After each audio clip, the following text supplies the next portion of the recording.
Globalization affects our lives whether we know it or not. What is globalization exactly? Well, simply put it is a description of how countries and the people in their country integrate and interact. This coffee, for example, is from Kenya and Ethiopia. When with such a heavy impact on our lives and surprisingly low number of people actually understand what it is. In today's segment, we'll interview 3 people. One person right here from Sussex, a foreign exchange student, and of course somebody from the Waukesha community. This is 43 Minutes.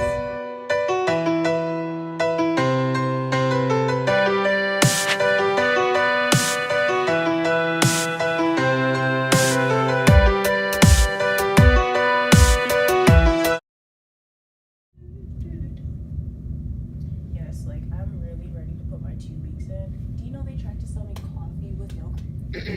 Oh my god, okay, I'll go. Good morning and welcome back to 43 Minutes.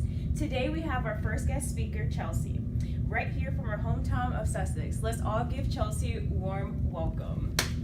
It's an honor to be here on 43 Minutes. Like, it's just such a step up from 60 Minutes, you know? I know. So, tell us about yourself. What do your parents do? Okay, well, my mom is both a former Miss Wisconsin, which is like a really big deal, I know, and she's also a professor at Marquette, and my dad is actually like one of the head guys for the human resources department at Nike. Oh, that's cool. Wow, Nike. Well, speaking of Nike, did you know that they're known for having their sweatshops that pay the workers about $125 a day? And on top of that, their working living conditions aren't even that great. Nike workers are living in very small boxes and they have to fit up to families of 5 to 10 people. And according to the documentary of Behind the Swoosh, Nike workers are not even allowed to talk about their working conditions in fear of being terminated or even worse. Can you like imagine that? I mean, yeah, like 125 a day doesn't really sound like a lot, but compared to other jobs that they would be working if Nike wasn't there, it's a super trendy job. Like, the conditions there would be so much worse if Nike wasn't there.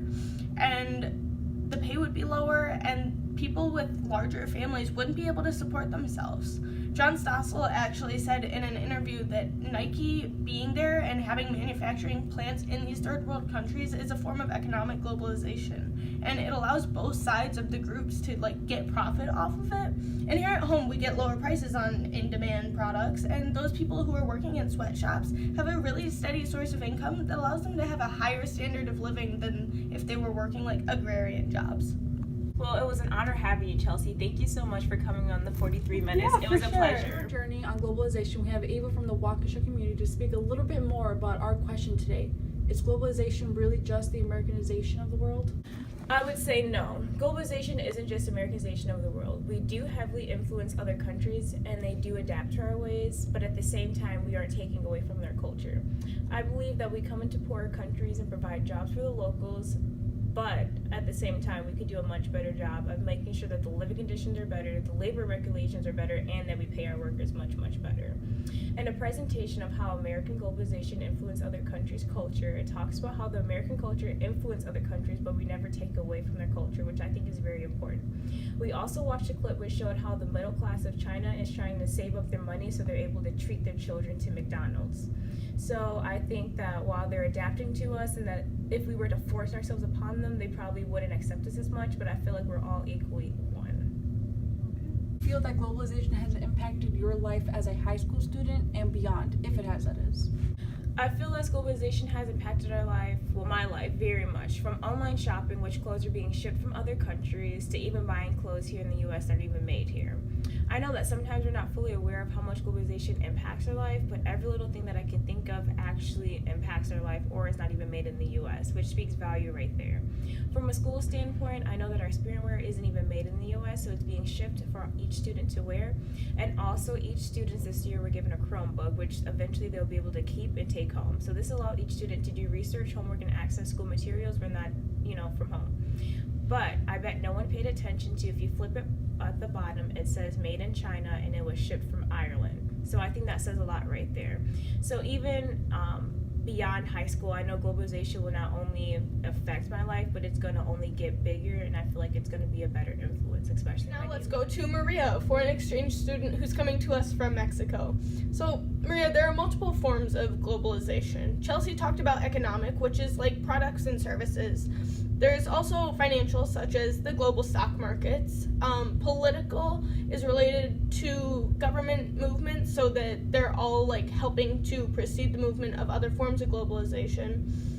Cultural is the exchange of food, ideas, people, and technology across nations' borders, and environmental is countries working together to solve environmental problems. Can you tell me what you think the most important form of globalization is? Well, I don't believe that one form of globalization is better than the other just because everything does have its part to play in everything.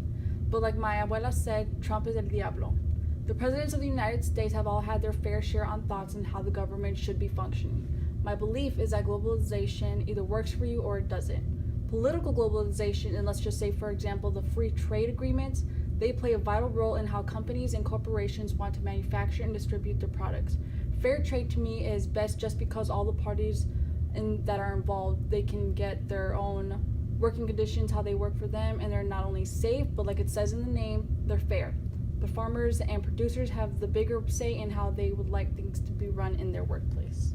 That's a valid point, Maria. Having multiple forms of globalization is what truly defines the word itself. Globalization plays a vital role in how people in the world interact with each other, and part of the reason is why technology and other modern marvels are so advanced right as they are. I'd like to give a special shout out to the girls who joined us in this segment today, Maria, Eva, and Chelsea. Thank you so much for joining us. And now I'd like to take it to the weather, girls. On Channel 4. And an update on a storm. Live, we have Elise talking about the new storm in Florida. This is Hurricane Heckman in live time!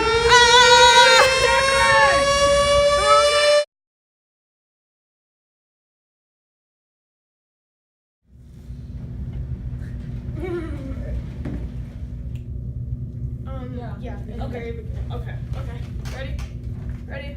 Ready. Let's go. Okay. 3 minutes. Dun. Hey, Mr. Roth. Hi. Okay. Let's just see how that. All right, Eva.